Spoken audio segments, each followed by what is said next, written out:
was lesbian in high school. In middle school, girls would pretend to flirt with me. They'd call me names, and no one wanted to have sleepovers.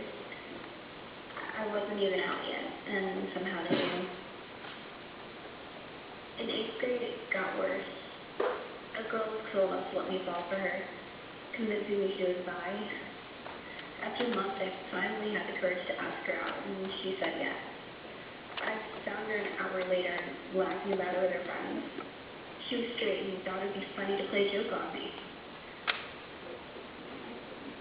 The night my dad found out I was gay was the first night I tried to hang myself, but it didn't work. So I tried overdosing, drowning myself, hanging again. It never worked. My parents hated me. I was a freak, a disgusting faggot. I wanted to die. My name is Dale Karen, and I'm working with the Trevor Project.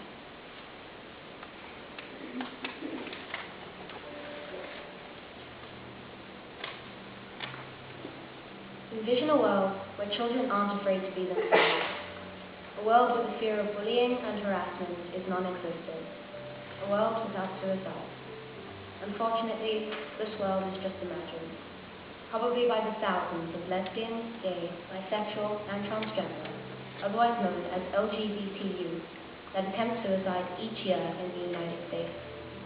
These are the kids I'm trying to help, because even though I'm not part of the LGBT community, I have personally struggled with the thought of self-harm, and I know that without some support, without some acceptance, the kids that are part of this truly believe that they're better off dead, and that just isn't true.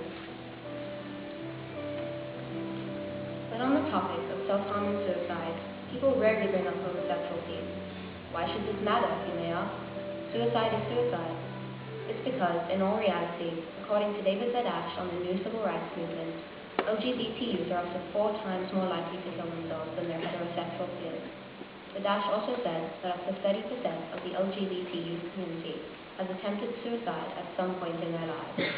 And even though suicide is the same thing, regardless of sexuality, preferences, and mental status, it's a cry for help, a terrible tragedy, and it can be prevented, no matter who attempts it. The organization that I have chosen for this assignment is called the Trevor Project. The Trevor Project is the leading national organization providing crisis intervention and suicide prevention services to lesbian, gay, bisexual, and transgender youth. Their mission is to end suicide in teens by providing life-saving and life-supporting resources, including the nation's only 24/7 crisis intervention lifeline. Their vision is a future where dreams can be fulfilled by everyone, gays and straights alike. Whether you like guys or girls, or even both, whether you identify as male or female, everyone deserves life, and no one has the right to take that away from someone else because they can't accept the thought of another person's lifestyle.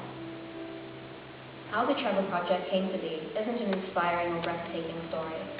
It is simply a decision made for the better. It all started with a movie. This short film, entitled Trevor, was shown on HBO in 1998. In the film, Trevor, an 8th grade boy in the 80s, realizes that he doesn't like girls the way all the other boys do, and he is shunned and bullied for it, causing him to attempt suicide. Before the film aired, the producers realized that some young viewers might be going through the same problems as Trevor, and so they searched for an appropriate hotline number to air with the film.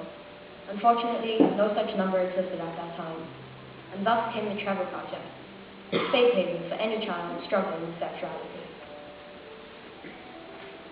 These days, the world seems like it's ruled by opinions, and although some make sense and can be accepted, others are baffling, namely the acceptance of homosexuality in the modern world. While I respect other people's thoughts, and I cannot change the beliefs a person may have, I can ask one request. To store your opinions away for now, because it doesn't truly matter whether these kids are gay or straight. Suicide is still a problem of immense proportions, and it can be stopped. The bullying that leads to teenage suicide can be stopped. You never know what a person is truly going through, and calling them things like freak, fag, or homo just might be the thing that pushes them off the edge. Even saying things like, "that's so gay," is something a lot of people may find degrading. You probably don't even mean it that way, but someone could overhear what you said, and it could be the last straw for them. Think before you speak. Now for the real question. What can we, as students, do to help all of these teenagers?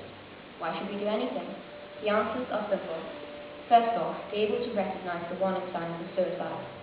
If someone you know is expressing suicidal thoughts and saying things like, "I wish I wasn't alive," or "no one wants me around anyway," or if they show signs of depression and loss of hope, then do not hesitate to get them help.